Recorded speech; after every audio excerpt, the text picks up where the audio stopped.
అరణ్యంలో అలజడి చెలరేగింది. పులికి గాడిదకి మధ్య వివాదం ముదిరింది. నేలపై మొంచిన గడ్డి రంగు ఆకుపచ్చ అంటుంది పులి. కాదు కాదు, నీలం అని వాదిస్తోంది గాడిద. తగాదా ఎంతకీ తీరలేదు. అడవికి రాజైన సింహం చెంతకి చేరింది పంచాయితీ. వాటి వాదనలను పూర్తిగా విన్న మృగరాజు గాడిదని సమర్థించింది. పులికి శిక్షను విధించింది. గాడిద సంబరంగా ఊరేగింది.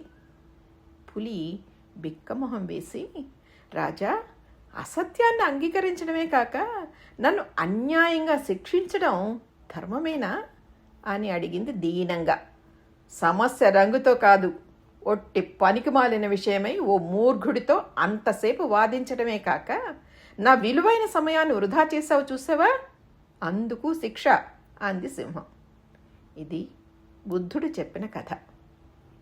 కాలమే దైవం అంది ఉపనిషత్తు. కాలం విలువ తెలిసేలోగా కాలధర్మం చెందిన వారెందరో ఉంటారు.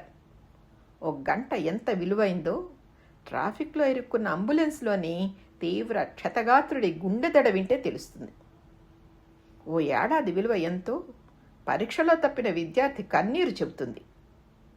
అదే కాలం స్వాతి చినుకు అవుతుంది మనం మృత్యపు చెప్పగా మారగలిగితే. అదే కాలం స్వాతి చినుకు అవుతుంది మనం ముత్యపు చెప్పగా మారగలిగితే. సూక్ష్మకాల మహత్కాలాల గురించి భాగవతం 3వ స్కందంలో విదురుడు, భారతం శాంతి పర్వంలో భీష్ముడు గొప్పగా వివరించారు.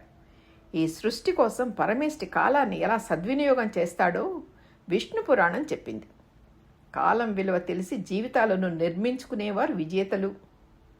ఆ విలువను విస్మరించి బతుకును నిర్మూలించుకునేవారు పరాజితులు. కలియుగంలో జనం చదువక, పెద్దల గోష్ఠికి వదవక, ధర్మంబులెరుగక ఊరక మిగిలి చెడిపోతారు అంది హరివంశం.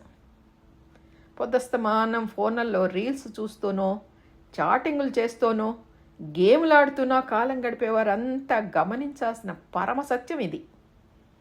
కాలాన్ని నా కాగితం చేసుకుంటా, దాని మీద లోకానికి ఒక స్వప్నం రాసిస్తా, దాని కింద నా ఊపిరితో సంతకం చేస్తా అన్నారు నా దేశం నా ప్రజలులో కవి శేషేంద్ర.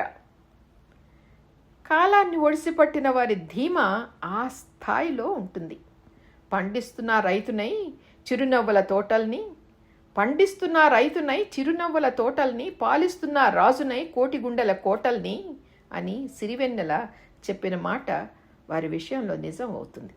మనుగడ వీధి గడప దీపమై వెలుగును పంచుతుంది. కాలాన్ని తెలివిగా వాడుకుంటే బాగుపడటమే కాదు, బాగు చేయటమూ సాధ్యమవుతుంది. అటు పుస్తకాలతో, ఇటు సత్పురుషులతో సత్సంగం అందుకు మంచి సాధనం. సత్సంగ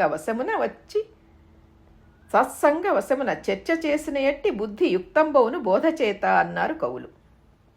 నవీన నాగరికత అన్ని రంగాల విలువలను సమూలంగా నాశనం చేస్తూ పోతోంది. మరోవైపు నుంచి సంజీవని పుల్లను ధరించిన సాధువులు వాటిని బతికించుకుంటూ వస్తారు అన్నారు ఒక రచయిత. వీధి గడప దీపాలంటే వారే, ఆ సాధువులే దీపధారులు. కర్ణాటకలోని మాండ్య చక్కెర పరిశ్రమలో సామాన్య కార్మికుడిగా పనిచేసిన అంకే గౌడ తన విరామ సమయాలను ఎంత గొప్పగా సద్వినియోగం చేశారంటే, గత 50 ఏళ్లలో 15 లక్షల పుస్తకాలు సేకరించి మహాగ్రంథాలయాన్ని నెలకొల్పారు. ఇప్పుడది పోటీ పరీక్షార్థుల నుంచి వయోవృద్ధుల దాకా నిత్యం వేలాది మందికి వెలుగును పంచుతోంది. గౌరవం, ప్రశంస అర్థిస్తే రావు, సాధిస్తే వస్తాయి. వాటి కోసం కాలమై కదలాలి, దీపమై వెలగాలి, మనసులను గెలవాలి. రెప్పలు విప్పిన కన్నుల్లా, రెక్కలు తొడిగిన వెన్నుల్లా, దీపధారుల్లా, అంకే గౌడల్లా. ఇంత చక్కటి కవిత రాసిన వీధి గడప దీపం రచయితకి, అంకే గౌడకి మనస్ఫూర్తిగా అభినందనలు.